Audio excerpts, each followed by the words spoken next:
आज हम verbal reasoning के अंतर्गत रक्त संबंध से संबंधित प्रश्नों को हल करना सीखेंगे। तो जैसे कि आपके घर में आपके भाई हैं, बहन हैं, मम्मी, पापा, बाबा, दादी, तो ये सब रक्त संबंध के अंतर्गत आते हैं। तो अब ये प्रश्न आपके दिए हुए हैं, इनको आप करेंगे तो आपको समझ में आ जाएगा कि इन प्रश्नों को आपको कैसे करना है। तो चलिए पहला प्रश्न करते हैं। ए बी की माता है, ठीक है। तो ए और बी में क्या संबंध है? ए है माँ, किसकी? बी की। लेकिन बी ए का पुत्र नहीं है। तो अगर ए जो है वो बी की माता है तो बी या तो पुत्र होगा और या फिर पुत्री, इन दोनों में से एक होगा। अब लिखा हुआ है कि बी जो है वो पुत्र नहीं है, तो इन दोनों के बीच में क्या संबंध है? बी ए की पुत्री होगी। तो आप पुत्री वाले पर निशान लगा देंगे तो विकल्प सी सही है। तो ये आपका प्रश्न हो गया। तो इस तरीके के प्रश्न करने हैं। आगे चलिए दूसरा प्रश्न करते हैं। एम एन का भाई है, तो एम और एन में क्या संबंध है? यहां पर हम लिखते हैं एन, ये एम, एम क्या है? एन का भाई, ठीक है, ये हो गया भाई। बी भी एन का भाई है, तो एन का भाई एक और कौन है? बी, ये भी भाई है, ठीक। डी, एम जो है वो डी का भी भाई है। ये एम जो है वो किसका भाई और है? डी का। तो डी का भाई भी कौन है? एम। अब लेकिन इसमें लिखा है एन डी का भाई नहीं है। इन दोनों का भाई, एन का भी और डी का भाई एम है, लेकिन एन जो है वो डी का भाई नहीं है। तो अवश्य कौन होगा? बहन। एन क्या होगी? डी की। भाई है नहीं तो क्या होगा? ऑप्शन सी सही। कौन सा? बहन। तो एन क्या होगी? डी की बहन होगी। तो ये संबंध होगा। तो ये इस तरीके से आप बना लेंगे तो इसे आसानी से कर सकते हैं। चलिए हम तीसरा प्रश्न करते हैं। ए क्यू का पुत्र है, तो यहां पे लिखा क्यू, और क्यू और ए में क्या संबंध है? ए जो है वो क्यू का क्या है? पुत्र। अब क्यू इस ए का मां भी हो सकती है और पिता भी। आगे पढ़ते हैं तो आपको क्लियर हो जाएगा। क्यू और वाई बहनें हैं। क्यू और वाई क्या संबंध है? बहन है। तो 100% जो ये क्यू है वो ए की मां होगी, ठीक है।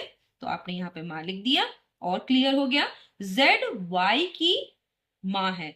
वाई की मां कौन है? जेड, ठीक है। तो z जो होगी वो q की भी मां होगी, ठीक है। तो ये दोनों की z किसकी मां होगी? y की भी होगी और q की भी होगी। a का y से क्या संबंध होगा? अगर q यानी जो a की मां है q, उसकी बहन y है, तो इस a से y का क्या संबंध होगा? मौसी होगी। y जो होगी a की क्या होगी? मौसी। और z क्या होगी? इस एक नानी, ठीक है। तो ये एक संबंध है। अब इसमें से सत्य कथन ढूंढना है। ए क्यू का मामा है, तो ए और क्यू में तो आप जानते हैं माँ और पुत्र का संबंध है, तो ये गलत है। ए क्यू का चाचा है, तो ये भी गलत होगा। जेड और वाई बहनें हैं, तो जेड जो है वो वाई की माँ है, बहन नहीं है, तो ये भी गलत। क्यू जेड की पुत्री है, ये सही है, क्योंकि वाई की माँ जेड है और वाई क्यू की बहन है, तो इन दोनों की ही माँ जेड होगी। तो क्यू जेड की पुत्री है, ये वाला सही है। तो इस पे आपने राइट लगा दिया। तो आपका इस तरीके से आपको ये संबंध को पहचानना है। अगला प्रश्न करते हैं। मेरे पिता की बहन के बेटे, अगर पिता की बहन है, ठीक है। तो जैसे अगर मान लिया ए, आपने अपने आप को ए माना, ए का के पिता, पिता की बहन ए की क्या हो गई? बुआ, ठीक है। क्या संबंध हो गया? बुआ का संबंध है। पिता की बहन ए की बुआ हो गई। बहन के बेटा, अब बहन का अगर कोई पुत्र होगा तो उसमें क्या संबंध होगा? वो फुफेरा भाई होगा, ठीक है। ए का फुफेरा भाई होगा, क्योंकि बहन का बेटा जो होगा वो फुफेरा भाई, ये संबंध हो गया। अब बेटे की जो बहन का पिता के बहन के बेटे की बेटी, अब इसकी अगर बेटी है यानी फुफेरे भाई की बेटी, क्या होगी? फुफेरी बहन तो होगी नहीं, भतीजी होगी। क्या होगी? भतीजी। तो ये संबंध हो गया। ये आपको इस तरीके से करना है कि जैसे अगर आपने अपने आप को ए मान लिया, अब ए के पिता, पिता की बहन कौन हुई? आपकी बुआ। बुआ का जो लड़का है वो फुफेरा भाई हुआ, और उसकी अगर बेटी है तो वो क्या हुई? भतीजी। तो इस तरीके का एक संबंध देखना है, तो उस पे आपको राइट टिक करना है। अब है, एक महिला की ओर संकेत करते हुए एक पुरुष ने कहा, इसके इकलौते भाई का बेटा। तो महिला के, अब यहां महिला के बारे में लिखते हैं, क्या लिख रहा है? महिला के इकलौता भाई, महिला के भाई का बेटा। ठीक है।